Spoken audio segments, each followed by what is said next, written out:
E aí, tudo bem? Vinícius Cardoso do Mundo dos Bancos para mais um vídeo. Vinícius, informe de rendimentos do Mercado Pago. Eu preciso solicitar. Como é que eu faço através do aplicativo? Pois é, eu vou te ser bem sincero, na hora eu tava olhando assim, pô, deve ser bem simples, nem vou fazer esse vídeo. E não é tão simples de achar.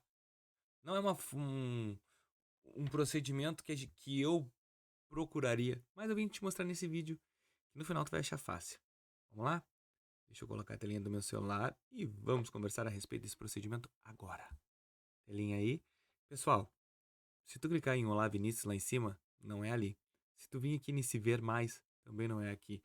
Tu vai clicar lá embaixo, ó. Tá vendo início, atividade, o botão do Pix azulzinho, benefícios e mais. Aqui que tu vai clicar. Agora, vamos descer um pouco a tela.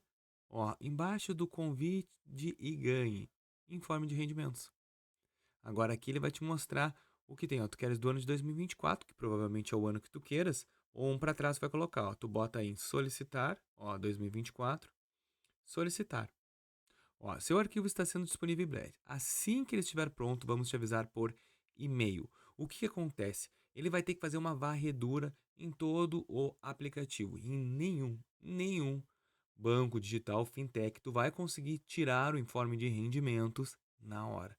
Então, se tu tá pensando em tirar esse informe de rendimentos perto de quando tu for fazer o teu imposto de renda, tu tá arriscando não conseguir entregar o tempo. Então, assim, ó, esse informe de rendimentos eles têm que ser solicitado, ele não é disponível a qualquer momento. Como eu fiz o vídeo agora aqui, ó, tá em preparação.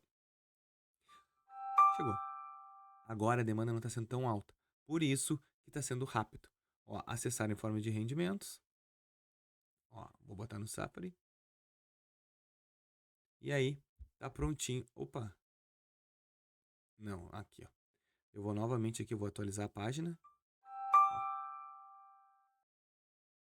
E ele já vai poder visualizar. Ó, já visualizo. Aqui tem todas as informações ali que precisa para o meu informe. Eu tenho total, que foi um depósito via conta corrente, ó, saldo. Aqui aparece saldo, tudo, não tem nenhum valor para fazer de imposto de renda, mas aqui aparece todo o informe de rendimentos, tá bom? Eu espero que eu tenha te ajudado, que tu tenhas gostado desse vídeo. Se sim, deixa o teu like, inscreve no nosso canal e ajuda o Mundo dos Bancos a continuar nosso crescimento. Valeu!